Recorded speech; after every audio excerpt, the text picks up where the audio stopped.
Brought to you by Agilus Diagnostics. Health test की बात आती है तो मैं भरोसा करता हूँ India largest diagnostics company Agilus Diagnostics. खुद को टेस्ट करते रहो। मेरा पहला सवाल तो यही है सर, इंडिया में जिस तरह के प्रोटेस्ट हो रहे हैं आजकल, तो उसको लेकर कई तरह से लेबल किया जाता है कि फॉरेन फंडिंग के जरिए इस तरह के प्रोटेस्ट हो रहे हैं। तो क्या इस तरह के प्रोटेस्ट्स पर जो एंटी गवर्नमेंट प्रोटेस्ट जिन्हें कहा जाता है, अब चूंकि भारत में तो सारी चीज़ें संवैधानिक दायरे में होती हैं, थोड़ी बहुत तोड़फोड़ या इस तरह की चीज़ें होती हैं, लेकिन जिस तरह का उत्पात बांग्लादेश में हुआ या दूसरे मुल्कों में होता है उस तरह का उत्पात यहाँ नहीं होता है।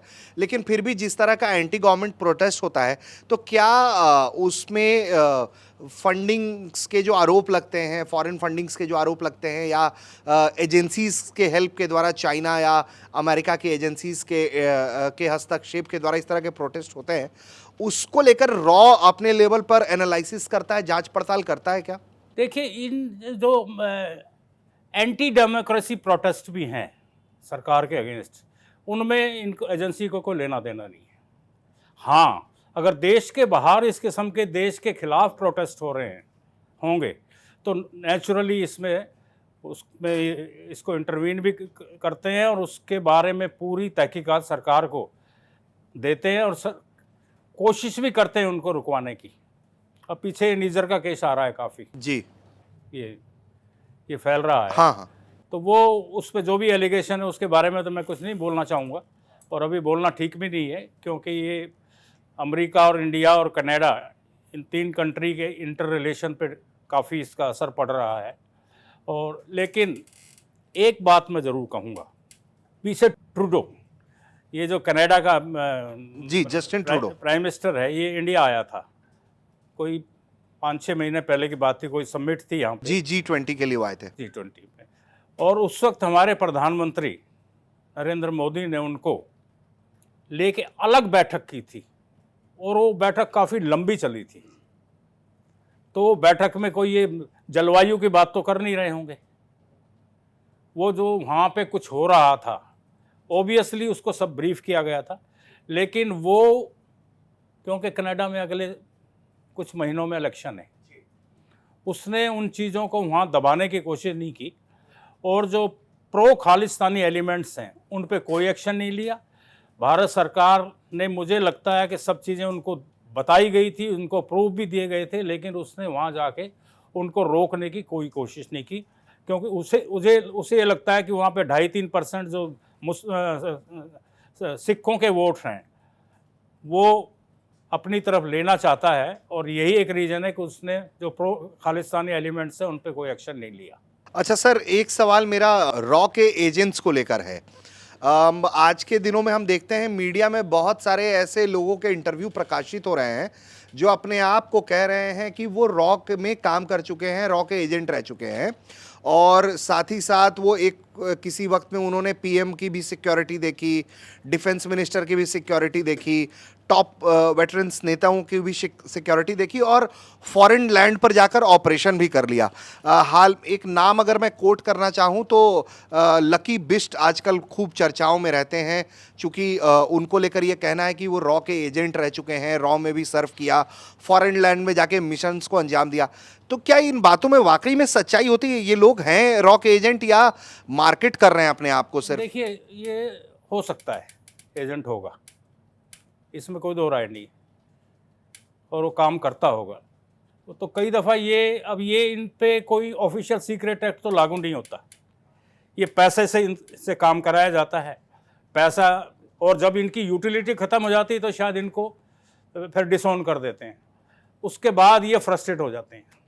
और इस किस्म की बात, अब सरबजीत का केस तो आपने देखा ही होगा जी, काफ़ी लंबा हुआ है। उस किस्से के बारे में भी बताइएगा आप आगे चल के। खैर हाँ, तो इस केस के बारे में जो बता रहे हैं आप वो बताइए। कौन से केस? यही जो इस तरह के जो एजेंट्स के बातें कर रहे होते हैं वो मिशंस को, तो क्या एजेंसी के ऑफिशियल सीक्रेट एक्ट लागू नहीं होता है, वो जब तक उनकी यूटिलिटी है उनसे काम लिया जाता है। वैसे यूजुअली हम इनको ड्रॉप नहीं करते हैं। एक ये, अगर आपको याद हो, एक ये कश्मीरी हासिम कुरैशी नाम है उसका,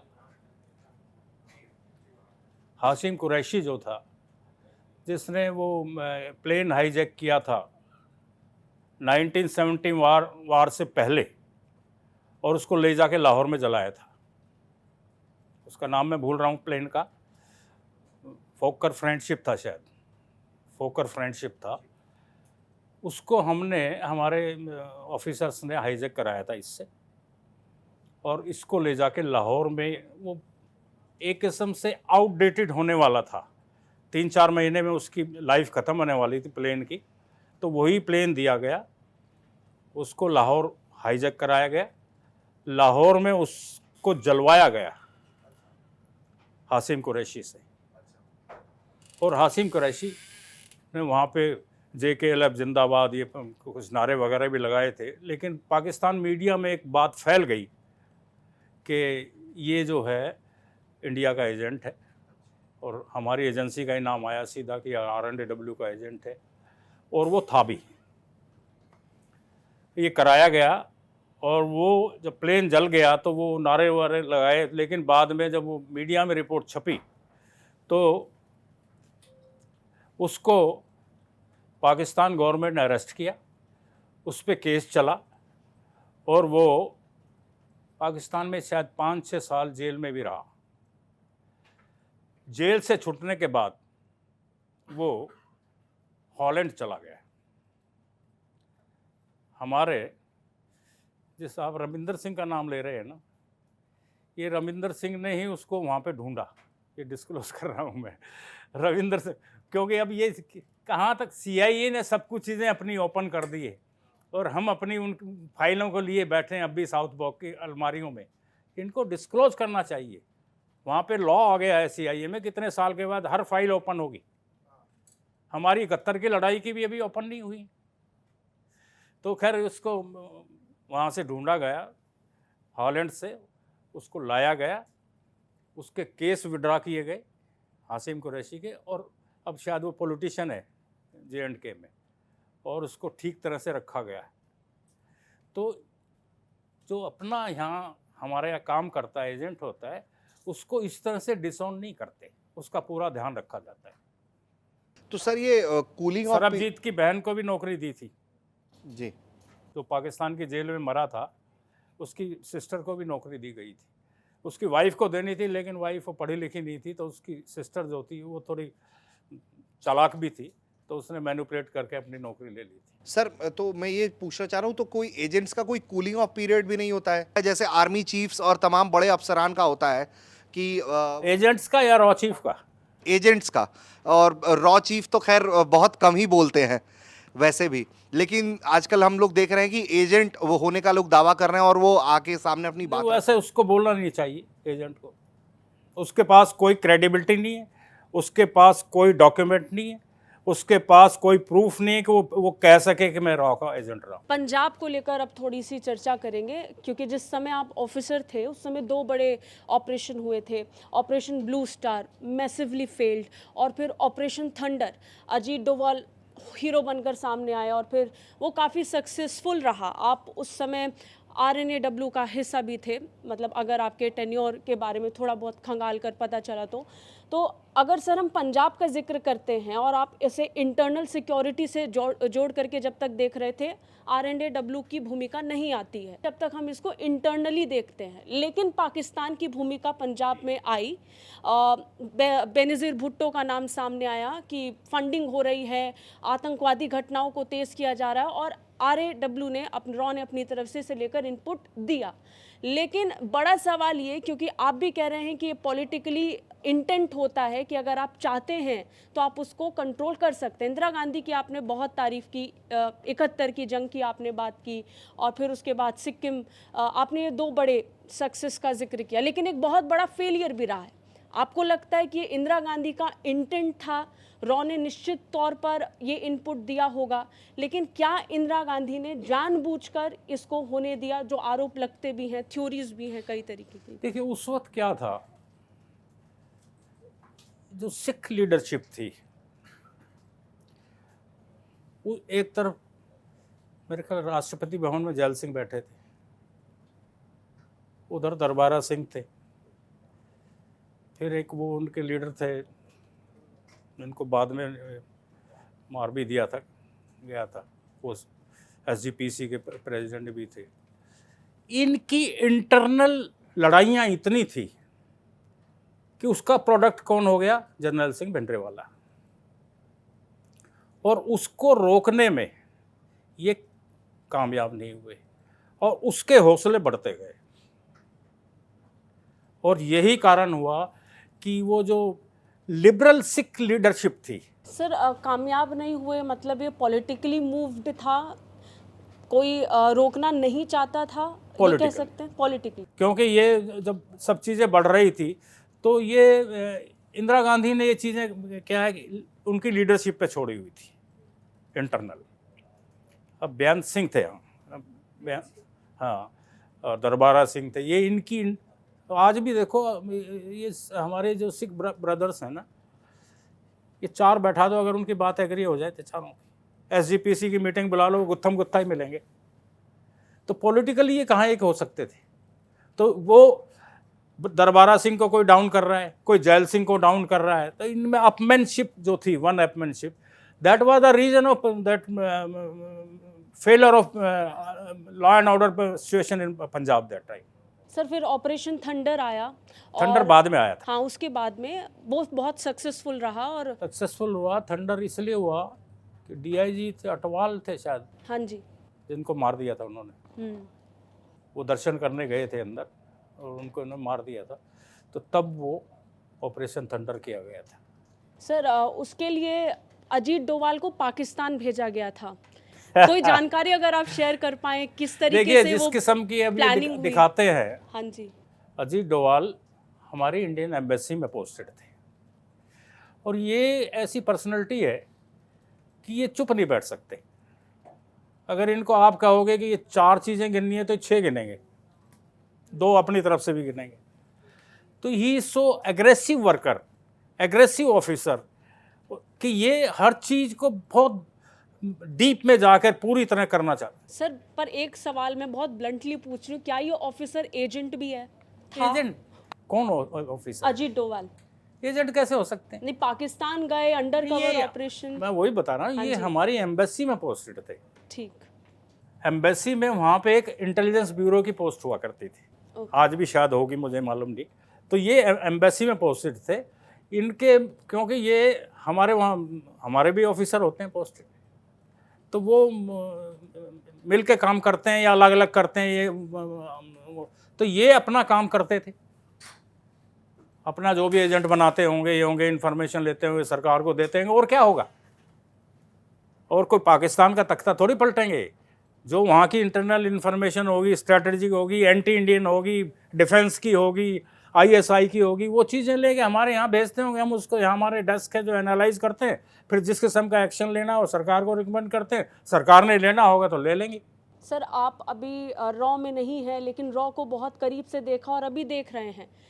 कनाडा में जो खालिस्तानी मूवमेंट चल रहा है, आपके हिसाब से आज की तारीख में ये कितना बड़ा थ्रेट है? और अगर ये बहुत बड़ा थ्रेट है तो ये अचानक से नहीं बना है, ये पिछले कई सालों के बाद इतना बड़ा थ्रेट बन गया है। तो मैं क्या ये अधिकार ले सकती हूँ या ये आज़ादी ले सकती हूँ कि मैं कहूँ ये फेलियर था रॉ का? फेलर रहा है, पूछ रही हूँ मैं। अब बढ़ेगा ये आपके हिसाब से? नहीं, मैं जवाब नहीं दे सकती। अब जवाब आप खुद असेस करिए कि जिस किस्म की घटनाएं वहाँ हुई हैं और एक प्रो खालिस्तानी का मर भी गया है वहाँ पे, तो क्या और आगे आएगा कोई? पर वहाँ पे जो नहीं इंडियंस हैं खतरे में, नहीं, मेरे बात का आप जवाब दीजिए। एक मरा है अभी और वो काफ़ी एग्रेसिव था, निज्जर, और आप निज्जर की हाँ बात, वही, हाँ तो अब कोई दूसरे इस तरह की हरकत करेंगे? सर अभी कुछ दिनों पहले मंदिर पर हमला हुआ है। हाँ, मंदिरों पर हमला हो रहा है मंदिर में वहाँ पे। हुआ तो उन्होंने भी किया है, हिंदुओं ने भी मारे हैं। देखे नहीं, लठ लेके जा रहे थे वो पगड़ी बांध के, वो साफा बांध के, वो बात नहीं है। और ये जो सब आइडेंटिफाइड है, लंदन वालों पे भी हुआ था हमारी एम्बेसी पे, हाँ वो जी। भी एक्स्ट्राडाइट करा रहे हैं उसको भी। सब एक एक जो है की पहचान है और आहिस्ता आहिस्ता सब पे एक्शन जिस किस्म का भी नेसेसरी होगा, ये मैं आपको अश्योर करा रहा हूँ। एक सवाल और मैं पूछूंगी सर, क्या आपके ऑफिसर रहते हुए क्या आप कभी रिक्रूटमेंट प्रोसीजर का हिस्सा बने हैं? मतलब रॉ एजेंट्स आपने खुद तैयार किए हैं, क्या आप उसका हिस्सा रहे हैं? नहीं, हम हिस्सा क्यों बनेंगे, हम तो तैयार करेंगे। हाँ, वही मैं पूछ रही हूँ, आपने किया है नहीं, तैयार? जैसे कि हम अब ये चीज़ें तो बताने की नहीं होती, लेकिन जैसे कि हम वहाँ जाते हैं तो हम और क्या करने जाते हैं। आप कैसे ढूंढते हैं या उसको कैसे ट्रेन करते हैं, कैसे तैयार? हम तो यूनिवर्सिटी से भी ढूंढते थे। बताइए ना कुछ तो, थोड़ा बहुत आप अगर मैं- लिबर्टी ले सकें। मैं जोधपुर यूनिवर्सिटी का स्टूडेंट रहा हूँ। यहाँ पे नौकरी करते हुए I did my MA from Jodhpur university in history, that degree is. अच्छा सर, आप अपने रिक्रूटमेंट के बारे में शेयर कर सकते हैं जानकारी? हम देखिए, हमारा जो रिक्रूटमेंट था ओपन एग्ज़ाम था।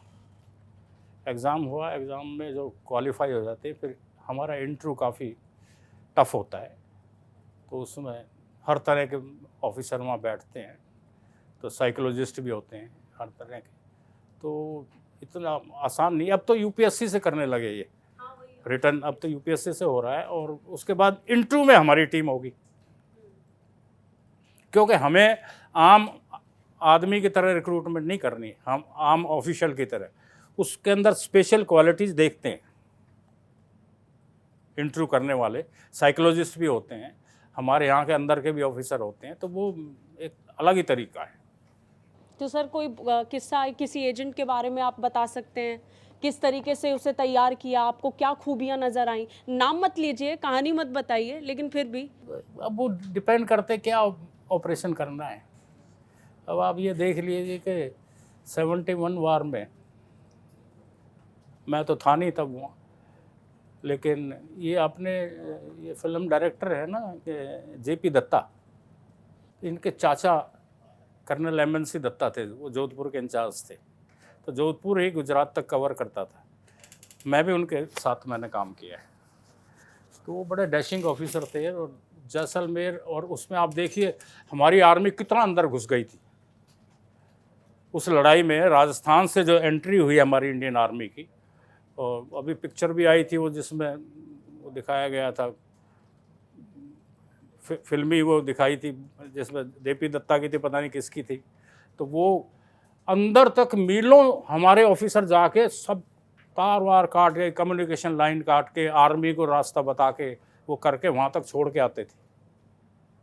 तो स्पेड वर्क जिसको कहते हैं वो हम ही करते थे, हमने किया था 71 वार में, और इस रीजन में सब मैक्सिमम इंडियन आर्मी अंदर गई थी। आज का पाकिस्तान के अंदर रॉ के एजेंट्स हैं क्या? क्योंकि पाकिस्तान बोलता है कि इस समय BLA को सपोर्ट रॉ कर रही है, BLA को फंडिंग रॉ कर रही है, TTP को भी फंडिंग रॉ से जा रही है, और ये जो भारत के प्रतिनिधि हैं अफगानिस्तान में, तालिबान के जो अधिकारी हैं उनके साथ बैठक करते हैं, ये प्लान करते हैं कि पाकिस्तान में अगला हमला कहाँ करना है।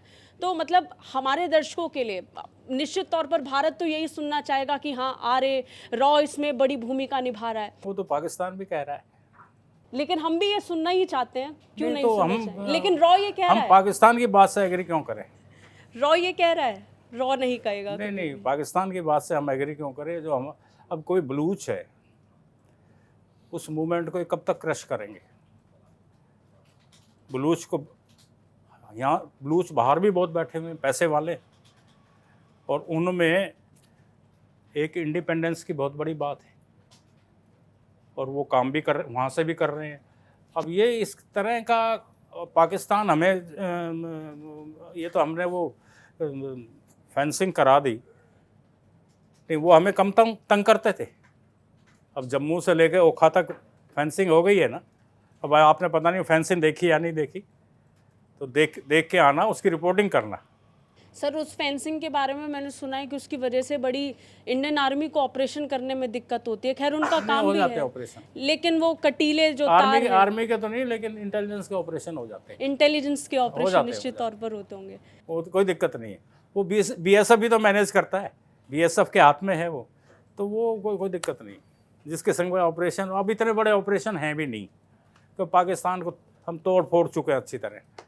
सर किताबों में पढ़ा है कि नेपाल इंडिया और पाकिस्तान के लिए खुफिया जांच करने के लिए, खुफिया जानकारियों को शेयर करने के लिए गढ़ रहा है। क्या आप ये बात डिस्क्लोज कर सकते हैं? नेपाल गढ़ है ये खुफिया जानकारी साझा करने के लिए, एक दूसरे की रेकी करने के लिए, यहाँ से मूवमेंट करने के लिए दूसरे देशों में। तो अगर आप इसको लेकर कुछ जानकारी। रिपीट करो आप इसको। नेपाल जो है हाँ। भारत और पाकिस्तान के एजेंट्स द्वारा सबसे ज़्यादा यूज़ किया जाता है एक जगह से दूसरी जगह जाने के लिए, कम्युनिकेशन एक्सचेंज करने के आप लिए। ये कहिए कि पाकिस्तान इस जगह को यूज कर रहा है। जी, तो ये फिर भारत भी तो नज़र रखेगा ना वो पाकिस्तान। पीछे एक मारा तो था एक वहाँ पे पाकिस्तान नेपाली, एक नेपाली मरा था पीछे, वी वॉज ए मुस्लिम। तो आज भी है ऐसा वो उतना ही। सब मैनेज है, डोंट वरी।